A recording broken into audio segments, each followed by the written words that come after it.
गरीब की शादी।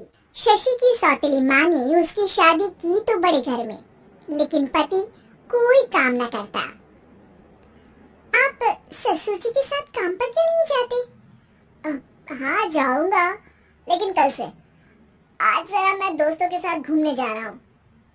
शशि के दो बच्चे होते हैं, लेकिन रमेश का हाल वैसा का वैसा ही रहता है। एक दिन, सुनिए ना, बच्चा रो रहा है, इसके दूध के लिए पैसे नहीं है। अरे तो पिताजी से ले लो ना। क्यों? अगर आप में कमाने की क्षमता नहीं थी तो शादी क्यों की? तभी घर आई बड़ी ननद बोल पड़ती है, आहा, तुम्हारी माँ को साफ साफ कह दिया था कि लड़का ना कमाता है ना कभी कमाएगा।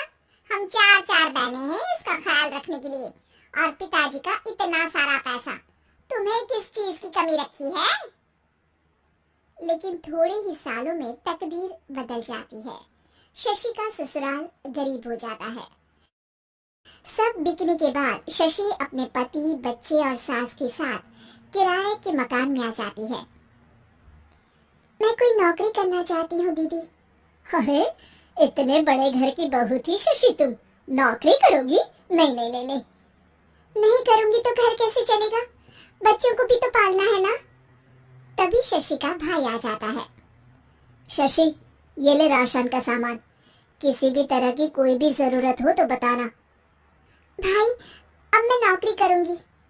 देख बहन, वैसे तो मैं तेरे साथ हूँ, लेकिन हाँ, मैं ये भी चाहता हूँ कि तू अपने पैरों पर खड़ी हो जा।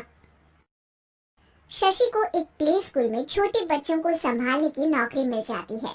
एक दिन, शशि, मेरे स्कूल को अब तुम संभाल लो, मैं कुछ दिनों के लिए अपने बेटे के पास जा रही हूँ। लेकिन प्ले स्कूल अकेले मैंने कभी नहीं संभाला है। अब ये सब मैं नहीं जानती, इतने महीनों में तूने जो देखा बस पूरे आत्मविश्वास के साथ उसे करना। शशि नीलम के जाने के बाद पूरे 1 महीने उसका स्कूल अकेले संभालती है, और फिर एक दिन आता है जब वो अपना खुद का स्कूल भी खोल लेती है। वाह शशि, तुमने आज मेरा सर गर्व से ऊंचा कर दिया। तुम्हारा यही आत्मविश्वास तुम्हें बहुत आगे ले जाएगा। नीलम, बहुत आगे जाने की चाह नहीं है, बस ये छोटा सा स्कूल मेरे बच्चों की अच्छी शिक्षा में मेरी मदद करे, यही मैं चाहती हूँ। शशि थोड़े थोड़े पैसों से ही अपना परिवार पाल रही थी।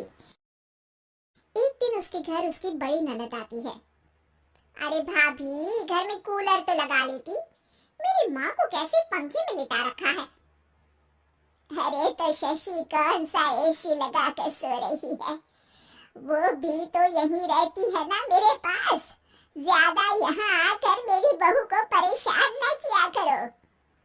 हाँ, मुझे भी शौक नहीं है इस छोटे से घर में आने का। मैं तो बस ये बोलने आई थी कि मेरे बेटे की शादी है तो ननिहाल का जो नेग होता है वो ले आना। हाँ, जितना बनेगा कर देंगे, और ना हुआ ना तो वो भी नहीं करेंगे। तभी शशि बोल पड़ती है, अरे नहीं नहीं माँ जी, रीटा घर की बेटी है, उसके ससुराल वाले उससे शादी पर पूछेंगे कि मायके से क्या मिला। रीटा, तुम मुझे सामान की लिस्ट भेज देना, मैं पूरी कोशिश करूंगी कि तुम्हारी हर डिमांड को पूरा करें। अच्छा, मैं खाना लगाती हूँ। शशि ये बोलकर किचन में चली जाती है। धीरे धीरे कर शशि किसी न किसी तरह अपनी सारी ननदों की डिमांड भी पूरी करती, बच्चों की ख्वाहिशें भी, और उनकी पढ़ाई के लिए पैसे जोड़ती।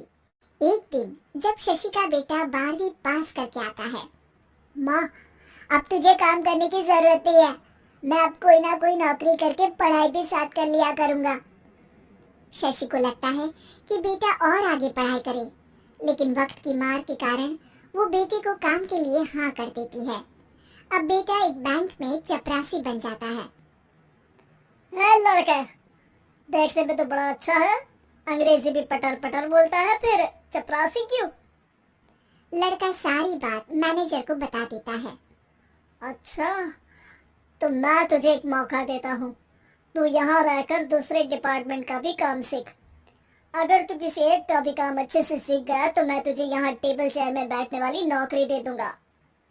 लेकिन एक दिन शशि की ननद उसे फोन करती है। अरे भाभी, देखो मायका तो मेरा तुम लोगों से ही है। मैंने आपके बेटे और मेरे भतीजे प्रदीप के लिए यहाँ एक नौकरी देखी है। पूरे 5,000 मिलेंगे। वैसे करता ही क्या है, चपरासी ही तो है ना। कोई बात नहीं रीटा, मैं उसे इस शहर के बाहर नहीं भेजना चाहती हूँ। बाकी वो शाम को आएगा तो मैं पूछ लेती हूँ। वहीं प्रदीप मैनेजर की बात से खुश हो जाता है और मैनेजर के काम पर ही नजर रखने लगता है। वो उनकी तरह के पेपर पढ़ता, काम करता और आने वाले लोगों की बातें सुनता। एक दिन बैंक में ऑडिट वाले आते हैं। ये गलत है, पूरी बैलेंस शीट नहीं मिल रही है, कहीं ना कहीं गड़बड़ है। ए मैनेजर, क्या करते हो? बैंक के पैसों का हिसाब सही नहीं है। मैनेजर के पसीने छूट जाते हैं। तभी प्रदीप वहां जाता है। अब क्या मैं ये बैलेंस शीट देख सकता हूँ? अरे बेटा मजाक नहीं, जाओ पानी लेकर आओ एक गिलास। प्रदीप मैनेजर को पानी लाकर देता है और फिर ऑडिटर से कहता है, देखिए सर, मैं आपको बता सकता हूँ कि कैसे बैलेंस शीट को आप लोग गलत तरीके से जोड़ रहे हैं। ऐसा बोलकर प्रदीप एक एक कर सारे डाउट क्लियर कर देता है। अरे हाँ, ये तो पॉइंट हमने देखे ही नहीं थे। गुड, कौन है ये बच्चा? तभी मैनेजर बोल पड़ता है, अब हमारे यहाँ अकाउंट में नया आया है। ऑडिटर के जाने के बाद, वाह प्रदीप, आज तो तुमने मेरी नौकरी बचा ली। और आपने भी तो मेरी नई नौकरी लगा दी, अकाउंटेंट की। बस फिर क्या था, प्रदीप ने एक बार जो सफलता की सीढ़ी चढ़ी, बस चढ़ता ही चला जाता है। फिर एक दिन शशि की ननद, अरे भाभी कैसी हो? घर को तो बड़ा ही सुंदर चमका रखा है। अरे बेटी, कैसे आना हुआ? तू तो इस छोटे से घर में आना भी नहीं चाहती थी। कोई खास काम है क्या? अब हाँ, वो माँ, मेरा जो मझला बेटा है ना, वो अकाउंट से पढ़ाई कर रहा है, तो प्रदीप से बोलकर उसकी भी कहीं अच्छी नौकरी लगा दो ना। सास और शशि समझ जाते हैं कि कैसे पैसे आते ही लोगों के बात करने के तरीके से लेकर रिश्ते निभाने तक में बदलाव आ जाता है।